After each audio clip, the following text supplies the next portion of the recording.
उजनी धरणामधून शेती आणि पिण्याच्या पाण्यासाठी 24 एप्रिल पासून सुरू असलेले आवर्तन सोमवारी बंद करण्यात आले। तब्बल 17 दिवस सुरू असलेल्या या आवर्तनामुळे धरणातील पाणीसाठ्यात 17 टीएमसीने घट झाली असून उजनीची पाणी पातळी झपाट्याने खालावत आहे। 24 एप्रिल रोजी धरणात 76.17 टीएमसी म्हणजे 23.12% पाणीसाठा उपलब्ध होता।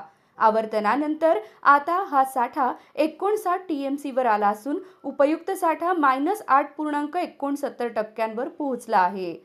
आवर्तन अधिकृतरित्या बंद करण्यात आले असले तरी मुख्य कालव्यातून 2860 क्युसेक आणि बोगद्यातून 500 क्युसेक असे एकूण 3360 क्युसेकने पाणी सोडणे अद्याप सुरू आहे। त्यामुळे दर 3 दिवसांनी 1 टीएमसी पाण्याची घट होत असल्याचं चित्र आहे। पाणी पातळी कमी होत असल्याने बॅकवॉटर भागातील शेतकऱ्यांची चिंता वाढली आहे।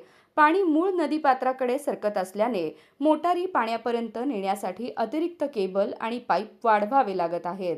पंढरपूर, मंगळवेढा, सांगोला आणि नदीकाठच्या 100हून अधिक ग्रामपंचायत योजनांना या आवर्तनामुळे पुढील 45 ते 50 दिवसांचा दिलासा मिळाला आहे।